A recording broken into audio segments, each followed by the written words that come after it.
Hi, welcome to my video on the review of average and instantaneous rate of change. And as in all my reviews, it can be marked as a quiz. The total for this one is out of 34. So you can, when you start the quiz, as I'm going to do now, you can do each page, pause each page, total up your marks for each question, to the total at the bottom, do that for each page. When you're finished, hopefully you have an excellent score of 34.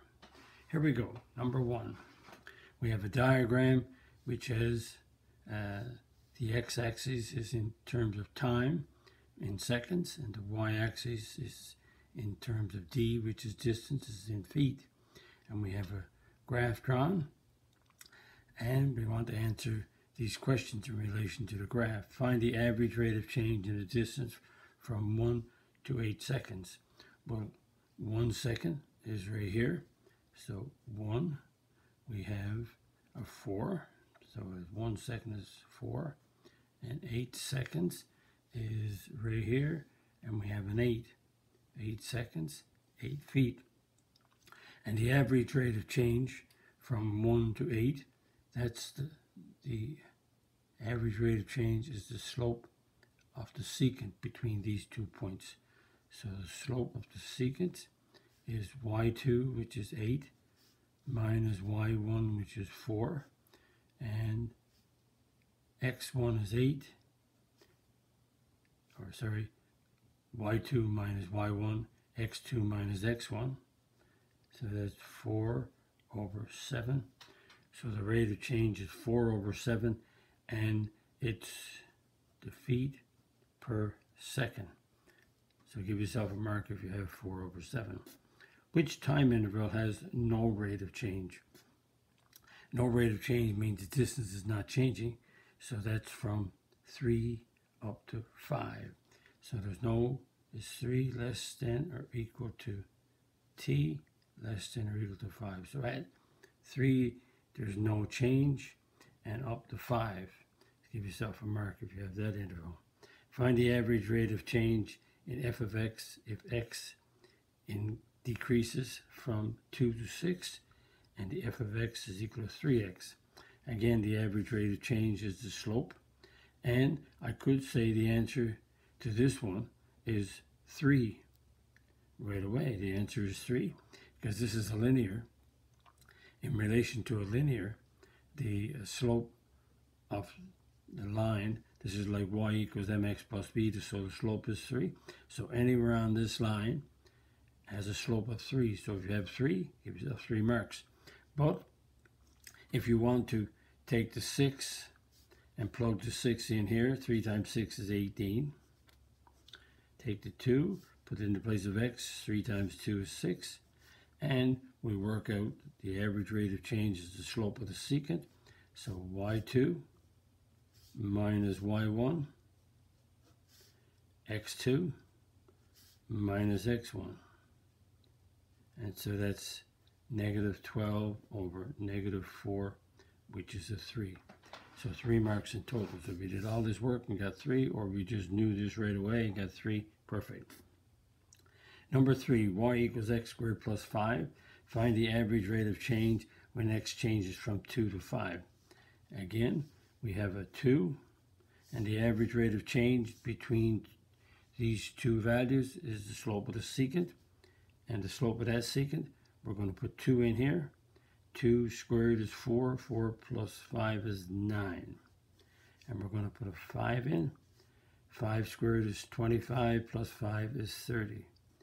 So the slope is the average rate of change, slope of the secant, y2, 30, y1, 9, x2 is 5, x1 is 2, so that's 21 over 3, and so the average rate of change is 7. Again, if you have these 2 points, mark each. If you have the slope, give yourself a mark. 8 for that page. Okay, let's continue. Number 4, the average rate of change between any 2 points on a quadratic function is always same, 0, changing, positive or negative. So the average on a quadratic is a parabola.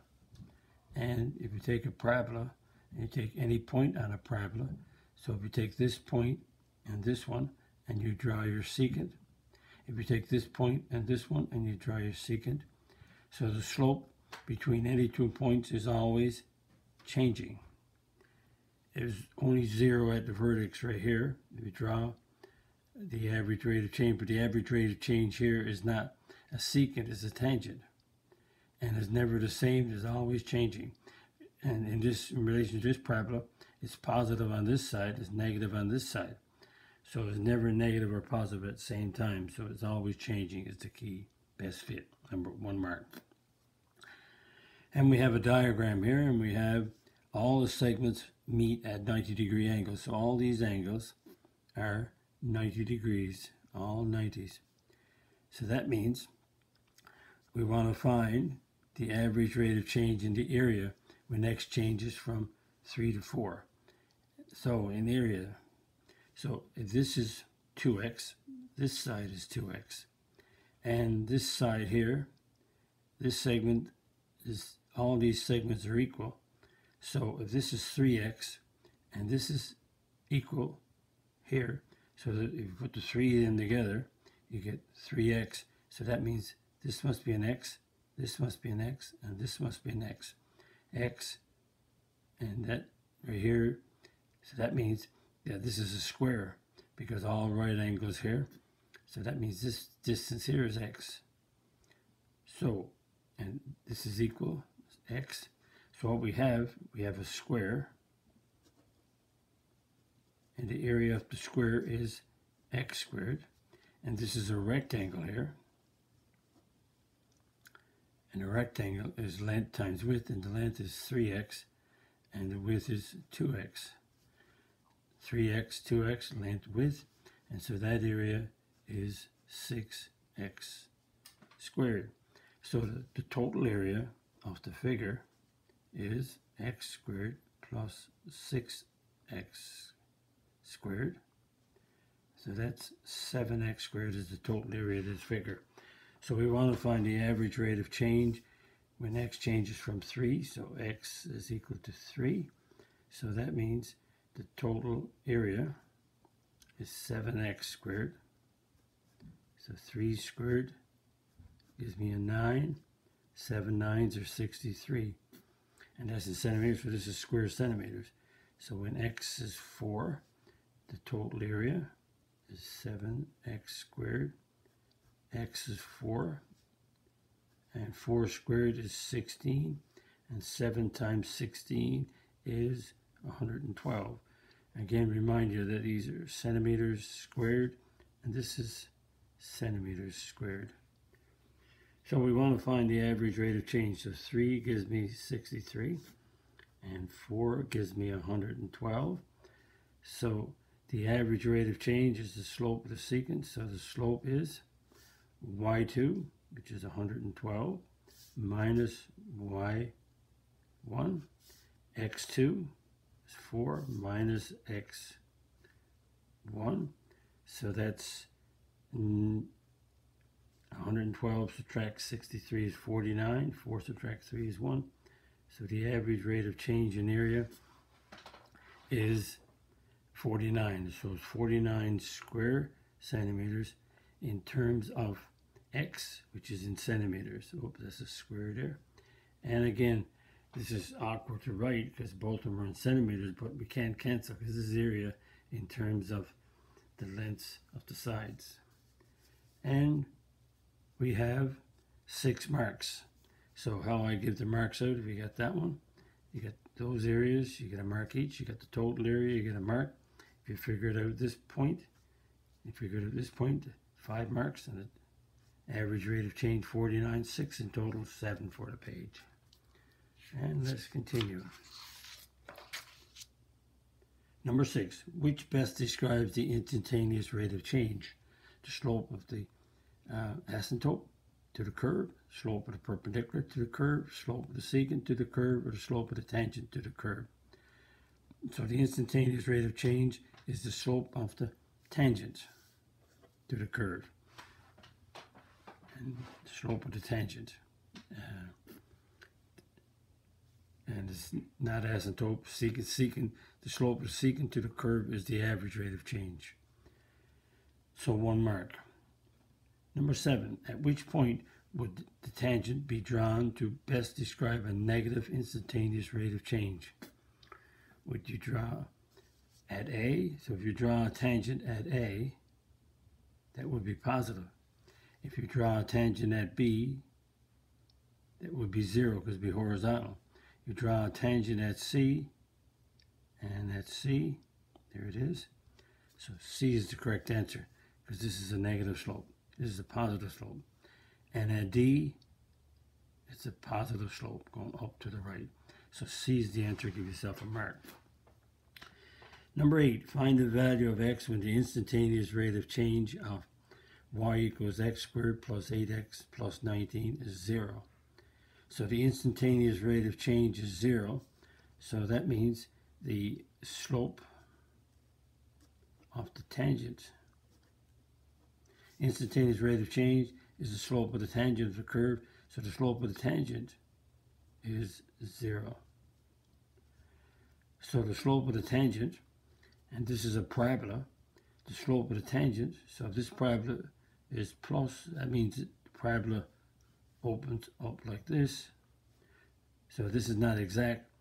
So if the slope of the tangent is the slope of the tangent is 0, that means it's at the vertex right here.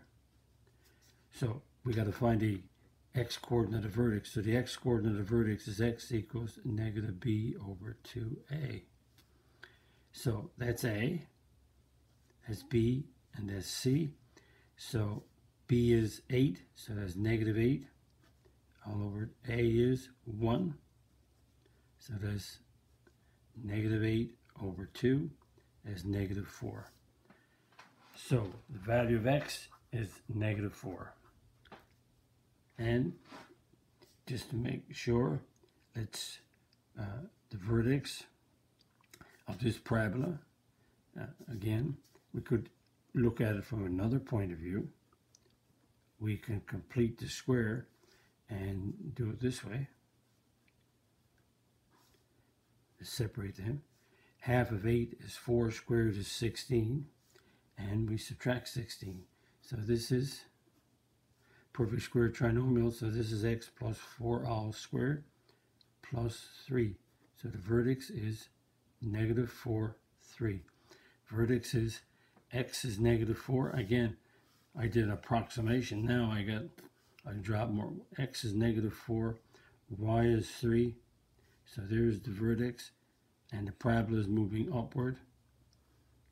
And again, on the right side of the negative 4 is a positive. On the left side of negative 4 is negative. And at x is negative 4, at the vertex, the slope of the tangent is 0. So give yourself 3 marks. And if you worked out the average rate of change, the slope of the tangent, and which is at the vertex, and you found the negative 4, give yourself 3 marks. So 5 for that page. Number 9, a cone has a radius and a height increasing 3 meters per hour and 4 meters per hour. So respectively, means that the radius is 3 meters per hour and the height is 4 meters per hour. So let's look at the rate of the radius is 3 meters per hour. That means that the radius, the length of the radius, is 3 meters per hour times time, which is in hours. The hours cancel out, so I get 3t meters. And the rate of the height is 4 meters per hour. And again, the height is 4 meters per hour times the time in hours. The time cancel out, So I get 4t meters. So express the volume as a function of time. I didn't complete my, I just worked on the rates. I knew I had to work on the rate. So the volume as a function of time. So the volume of a cone is, a cone comes from a cylinder. So a cylinder is pi r squared h, and a cone is 1/3 of that. So 1/3, and the radius is 3t squared, and the height is 4t. So let's square first. By PEMDAS, we get 9t squared, 4t. 3 into 9 goes 3, and we multiply. 3 times 4 is 12, pi t cubed. And that's a volume, so the volume is in the rate is meters, so it's meters cubed. For 5 marks, so if you have the radius is 3t, height is 4t, if you had the formula for the volume of a cone, if you substituted incorrectly and worked out this answer, 5 altogether.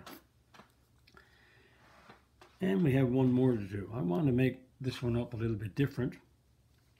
So I decided to do the surface area of a triangular prism, what we call a tint. So find the instantaneous rate of change of the surface area of this triangular prism. This triangular prism here on the left when x is 3. So a triangular prism is a tint. So a tint has the front of the tint is here, and which is the same as the back. And the bottom of the tint is 8x and 10x. And we have 2 sides. This is one side here of the tint, and this is the other side of the tint. So what I'm going to do is label it. Let's do the front of the area of the tint.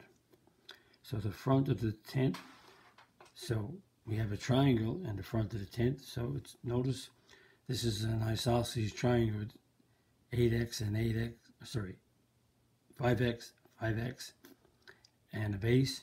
So we drop a perpendicular down here. Because these 2 sides are equal, that's this altitude hits the base at a right angle when you drop the altitude, and it splits it as 4x and 4x. So the front is, we're going to do the Pythagorean to get the height. So this is the right angle. C is 5x. And this, we call this, let's call h the height here, h squared. And part of the base is 4x being squared. That's 25x squared. 4x being squared is 16x squared. Leave the h squared where it is and go 25x squared minus 16x squared. So h squared is 9x squared. So we do the square root is plus or minus the square root of 9x squared. So h is positive, so it's positive root of 9x squared is 3x. Whoops. Just 3x, no square root there, it's 3x.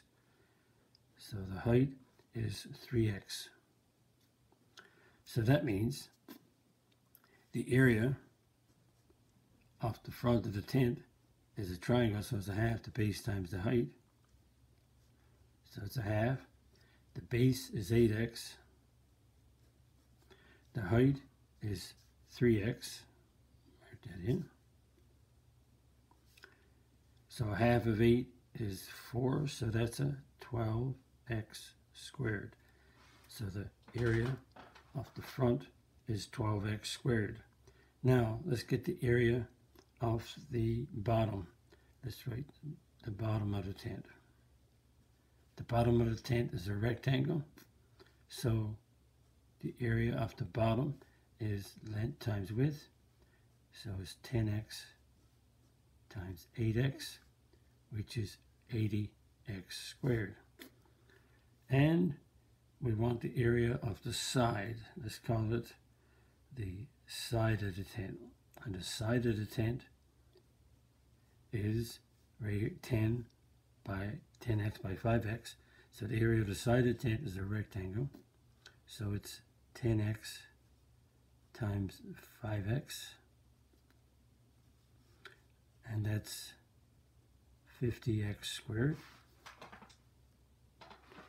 So now we have the total surface area.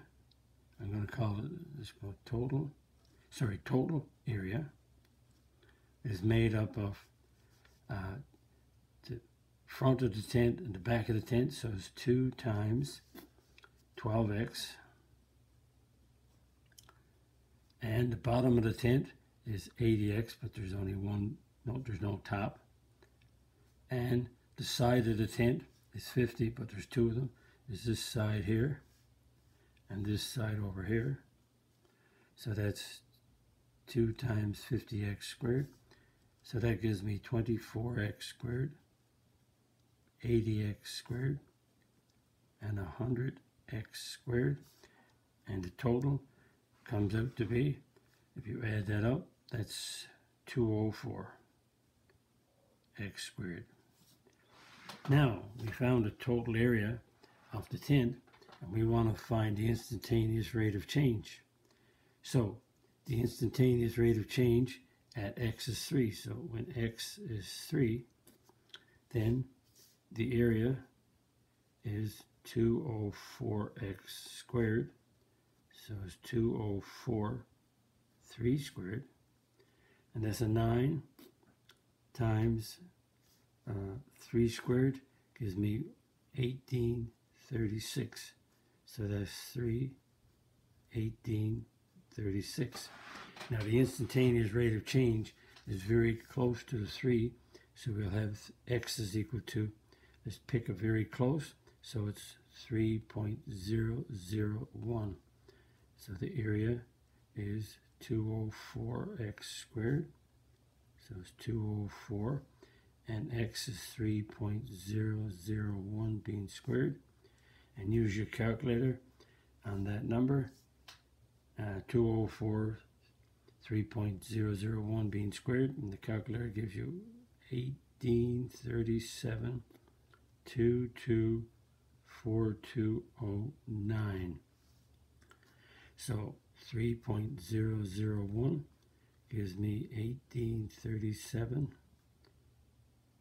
224209. And the instantaneous rate of change is the slope of the tangent, and the slope of the tangent is y2, 1837.224209, minus y1, which is 1836, all over x2, which is 3.001 minus 3.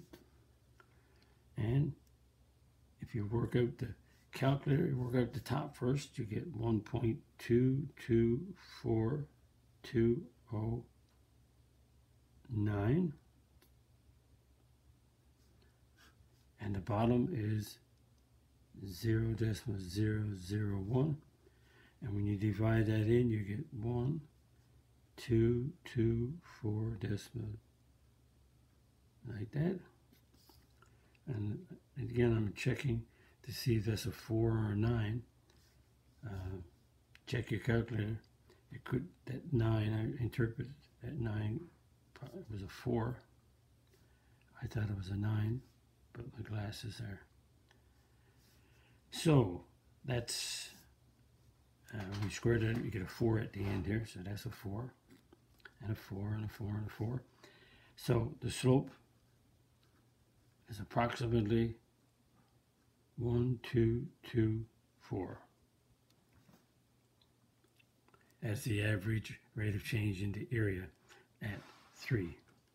Slope, the instantaneous, and I said average, sorry, instantaneous rate of change is the slope of the tangent, which occurs at 3 and 3.001. So the instantaneous rate of change of the area at that value of x is 1,224. And I gave 9 marks for this. So if you picked up this height, you give yourself a mark.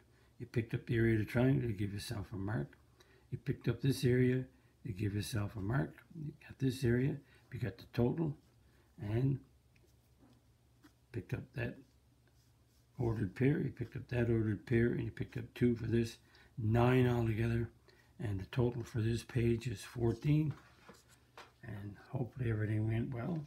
So you go right back to the first page. On the first page, after you total up all the pages, you put your total over 34, divide by the calculator 34 into this number, and get a decimal, move your decimal 2 places to the right to get your percent. You could also multiply this fraction by 100 to get your percent, because percent is out of 100. So that brings us to the end of this unit on average rate of change and instantaneous rate of change. Hopefully you understand what the unit is about. And if you do, and you like it, click on the like button, click on the subscribe button, visit my math website, www.mathfullyexplained.com, to find more information about me, my videos, and the content. That's the content on my YouTube channel called Math Fully Explained, just one word. Thank you for viewing my video. Hope the video helped you. Bye-bye.